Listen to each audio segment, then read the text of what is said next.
کیا گیا. یہ انسٹاگرام پروفائل بھی کہا جاتا ہے, یہ مبینہ طور پہ کہا جاتا ہے کہ بہت عام شخصیت کا ہے, شاید یہی لنک ہے, باس کی نشاندہی کرتا ہے, وہ مطلب بگر باس یا بگیسٹ باس کی نشاندہی کر رہا ہے. اسی انسٹا پروفائل سے ان خواتین کو جھانسا دے کر رضا ڈار وغیرہ کی پاکستان میں کیا حیثیت ہے یہ بتایا گیا کہ ان کے نانا کس قد کاٹ کی شخصیت ہے. ملزموں نے ان خواتین کو یہ باور کرایا کہ وہ کتنے بڑے پیمانے پر کرپٹو کا کاروبار کرتے ہیں. ان خواتین کے ساتھ خاندانی تصاویر بھی شیئر کی گئی. انہیں یہ بھی بتایا گیا کہ ان کی کمپنی ایلون مسک کی کمپنی کے ساتھ مل کر کرپٹو کا کاروبار کرتی ہے. جیرڈ کشنر اور اسٹیو وٹکاف جو ہے اس کے ساتھ بھی بڑی شخصیات کی تصاویر دکھا کر ان دونوں خواتین کو مروب کیا گیا.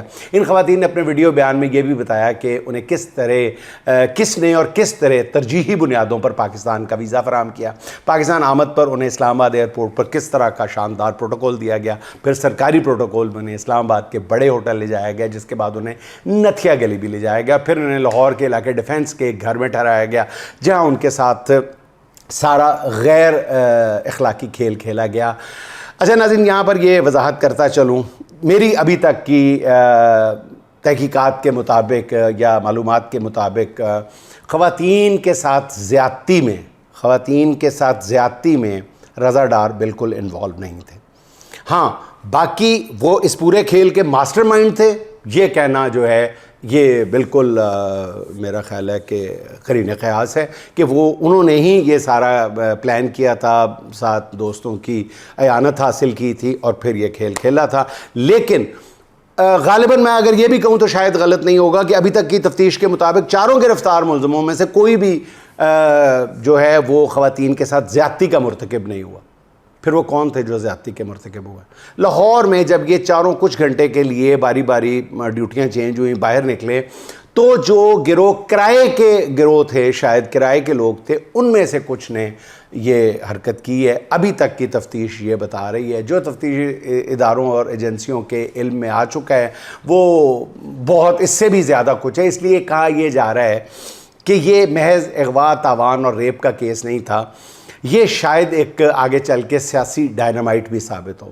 یہ ڈائنامائٹ جو ہے کب پھٹے گا, کب پھوڑنے کا فیصلہ کیا جائے گا, اس بارے میں ابھی کچھ وثوق سے نہیں کہا جا سکتا.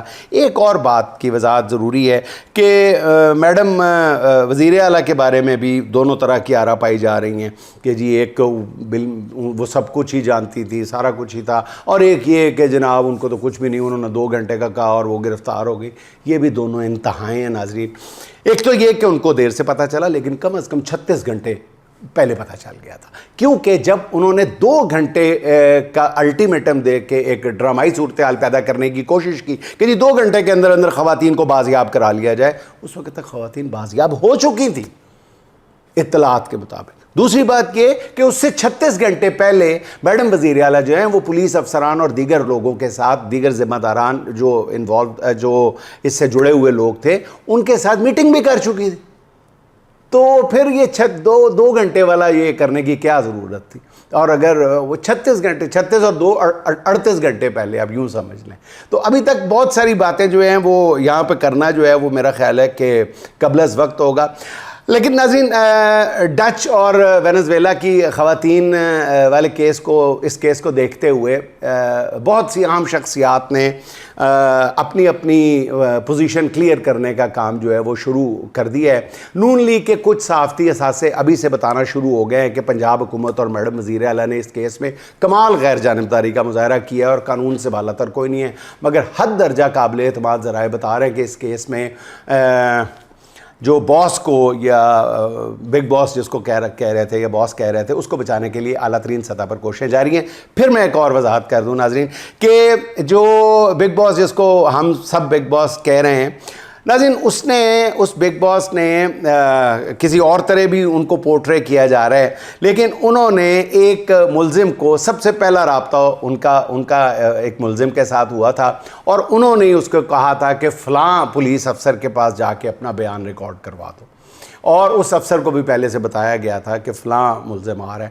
پھر وہ ملزم جب بیان ریکارڈ کروانے گیا ہے تو کم و بیش وہ پولیس جو ہے وہ اس کو لے کے 5-6 گھنٹے تک لاہور کی مختلف لوکیشنز پہ، لاہور کے مختلف مقامات جس میں بیریا ٹاؤن بھی شامل ہے، ڈیفنس بھی شامل ہے، وہاں پہ لے کے گھومتی رہی اور تفتیش کرتی رہی۔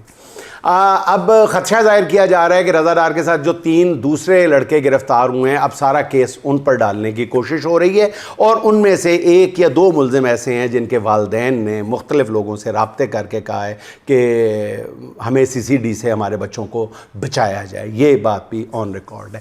ان لڑکوں کے جیسے میں کہہ رہا ہوں کہ اہل خانہ جو ہیں وہ خود بیچارے لوگوں سے وہ بیچارے کہیں یا جو مرضی کہیں، وہ خود کچھ لوگوں سے رابطہ کرنا ذرائع بتا رہے ہیں کہ جیسے ہی اس کیس میں غیر ملکی ایجنسی انوالو ہوئی، غیر ملکی ایمبیسیز انوالو ہوئیں، تو سارا کھیل اچانک بدل گیا۔ پھر سارے گھبرا گئے۔ پہلے جس معاملے کو زیادہ اہمیت نہیں دی جا رہی تھی اور یہ سمجھا جا رہا تھا کہ اس پر کور اپ کرنے میں کامیاب ہو جائیں گے، ویسا نہیں ہو سکا۔ پھر اتنا دباؤ پڑا کہ FIR کاٹنا پڑی، جس کے بعد پنجاب کی ایک بااثر شخصیت جو کہ بہرحال رضا ڈار سے قریبی تعلق رکھتی ہے، ان لڑکوں کو فون کر کے اپنی اپنی لوکیشن بھیجو اور خود یہاں سے نکل جاؤ۔ اس کی وجہ سے یہ جو بات ہے کہ علی ڈار نے یہ بات کہی ہے، اس کی تردید جو ہے آج جو ویڈیو فوٹیج ایکسیڈنٹ والی آئی ہے 2 گاڑیوں کے بعد، جس کے بعد دونوں مغوی خواتین جو ہیں وہ گاڑی سے نکل بھاگی، پھر اس کے بعد اس بات کی تردید ہو جاتی ہے کہ ان ملزمان کو علی ڈار صاحب نے یہ کہا کہ جی آپ یہاں سے بھاگ جاؤ۔ اس موقف کی تردید ہو جاتی ہے، اور یہ کہنا بھی پھر غلط ہوگا کہ اس شخصیت نے پولیس کو پہلے مینج کر لیا تھا، ایسا نہیں ہے۔ جس کے بعد کہتے ہیں کہ ان لڑکیوں کو بازیاب کروا لیا گیا، بعد میں رضا ڈار سمیت 4 لڑکوں کو گرفتار کر لیا گیا۔ رضا ڈار کو گرفتاری کے بعد تمام آسائشیں میسر ہیں۔ کل جب انہیں عدالت میں ریمانڈ کے لیے پیش کیا گیا تو پولیس کے ڈالے کے ساتھ ساتھ 2 فارچونر گاڑیاں بھی تھیں، اور ملزموں نے جینز اور شرٹس پہن رکھی تھی، منہ پہ ماسک لگائے ہوئے تھے، جو ریمانڈ ملنے کے بعد بڑے اطمینان سے واپس چلے گئے۔ اچھا ناظرین، اب سب سے اہم جو سوال ہے وہ یہ ہے کہ ان غیر ملکی لڑکیوں کے کیس میں ہوگا کیا؟ سینیٹر فیصل وافڈا نے تو سیدھا نائب صدر وزیر اعظم اسحاق ڈار کو اس واقعہ کا ذمہ دار قرار دیتے ہوئے ان سے استعفیٰ کا مطالبہ کر دیا۔ ذکر اس لیے نام لے کے کر رہا ہوں کہ انہوں نے ٹویٹ بھی کر دی ہے، سوشل میڈیا پر بھی کر دی ہے، کھلے عام نام لیا جا رہا ہے۔ فیصل وافڈا کا کہنا ہے کہ جمہوریت کے نام پر ملک کو لوٹنے والے اب عزتیں بھی لوٹ رہے ہیں۔ اس شرمناک الزام کے بعد اسحاق ڈار کے ساتھ کون پاکستان کے جھنڈے تلے کھڑا رہ سکتا ہے؟ سوال پھر وہی ہے کہ ان سنگین الزامات کے بعد کیا اسحاق ڈار مستعفی ہو جائیں گے؟ تو اس کا جواب ہے نہیں، بالکل نہیں۔ اسحاق ڈار اس میٹیریل کے انسان ہی نہیں ہے کہ جو اس طرح کے الزامات کے بعد اخلاقی جرات کا مظاہرہ کرتے ہوئے عہدہ قربان کر دیں۔ حالانکہ اگر کوئی بھی زندہ معاشرہ، سانس لیتا ہوا معاشرہ ہو اور اس میں اتنے اہم عہدے پر متمکن شخص پر اتنا زیادہ بڑا الزام لگ جائے تو اخلاقیات کا بھی تقاضا یہی ہے، قانون اور دستور کا تقاضا بھی یہی ہے کہ بے شک مختصر عرصے کے لیے صحیح اپنا عہدہ چھوڑ دینا چاہیے تاکہ شفاف تحقیقات کو یقینی بنایا جا سکے۔ لیکن ہمارے ہاں ایسی کوئی روایت نہیں ہے۔ اسحاق ڈار صاحب پہ کیا موقوف، کوئی بھی ہوتا تو ایسا نہیں کیا جاتا ہمارے ہاں۔ اس بارے میں اب تک جو اطلاعات ہیں وہ آپ سے شیئر کر دیتا ہوں۔ ایک تفتیش پولیس پولیس یہ بھی کہہ رہی ہے کہ کیسے اب تفتیش ہوگی، مطلب اتنی بڑی بڑی شخصیات ہیں، جتنی مرضی آپ جیدار قسم کے پولیس والے لے ہیں، اوپر بیٹھے ہوئے لوگ ہیں، تو پھر شفاف تحقیقات کیسے ہو سکتی ہے؟ مگر سنا یہ ہے کہ اس کے متوازی ایک اور ٹیم بھی تشکیل دی گئی ہے جو اس پورے کیس کی سائنسی بنیادوں پر تحقیقات کر رہی ہے۔ یہ ٹیم کس نے بنائی ہے؟ تفتیش کرنے والے کون ہیں؟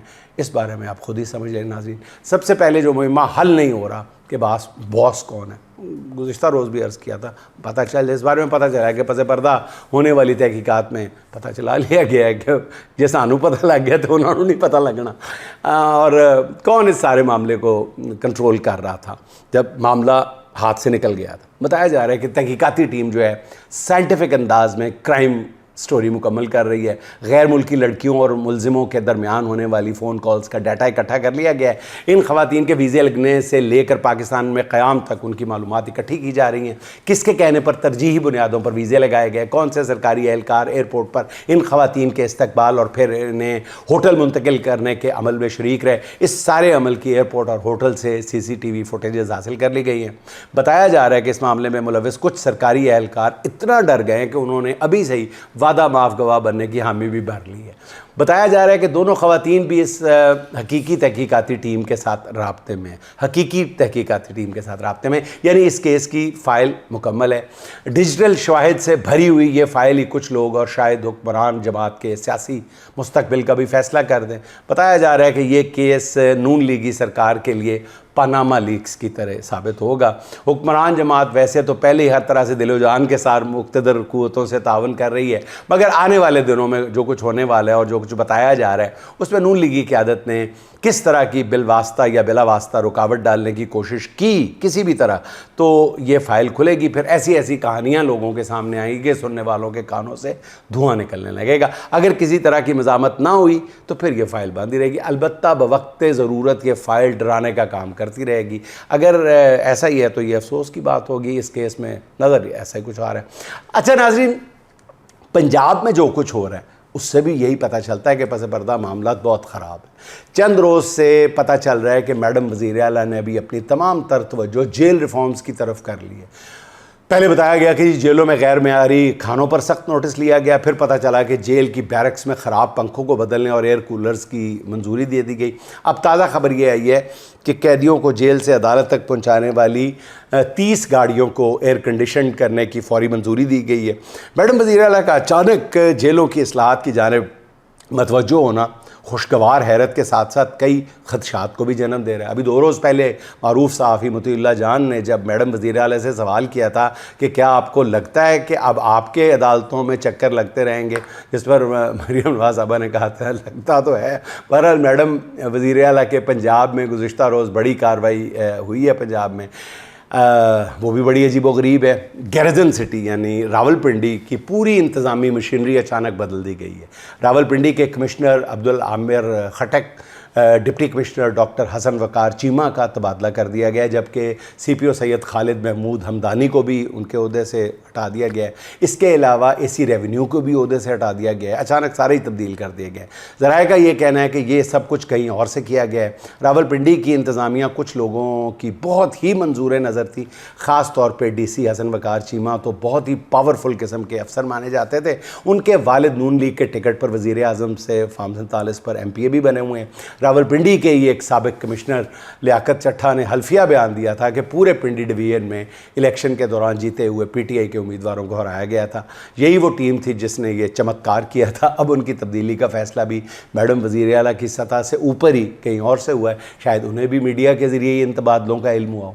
اچھا ناظرین، مرید کے واقعے کے بعد بتایا جا رہا تھا کہ کالعدم تحریک لبیک کو اب سانس لینے کی جگہ بھی نہیں ملے گی۔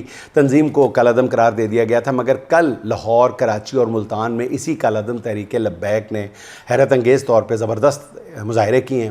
یہ مظاہرے ایک نجی ٹی وی چینل کے خلاف تھے۔ حیرت انگیز بات یہ تھی کہ ان مظاہروں میں ہزاروں افراد شریک ہوئے۔ ان مظاہروں کو روکنے کے لیے کوئی انتظامی مشینری بھی حرکت میں نہیں آئی۔ ذرائع کا کہنا یہ ہے کہ ٹی ایل پی کو ایک بار پھر سیاسی منظرنامے پر لا کر 2-3 جگہوں پر پیغامات دیے گئے ہیں، اور پیغام یہی ہو سکتا ہے کہ اس فیکٹر کو نظر انداز نہ کیا جائے۔ اب سوال یہ ہے کہ کیا آگے چل کر کیا ٹی ایل پی کی کالعدم حیثیت بھی ختم کر دی جائے گی اور انہیں دوبارہ سیاسی کردار ادا کرنے کی اجازت مل جائے گی؟ اگر ایسا ہوتا ہے تو یہ کس جماعت کے لیے پریشانی کی باعث ہو سکتی ہے، بات ہو سکتی ہے، اس کا اندازہ سب کو ہے۔ شاید ٹی ایل پی کے مظاہرے کرائے اس لیے گئے کہ کسی کو یہ بتایا جائے کہ ذرا سی بھی مزاحمت کی کوشش کی تو دیکھ لینا کہ مقابلہ کہاں کہاں کرنا پڑے گا۔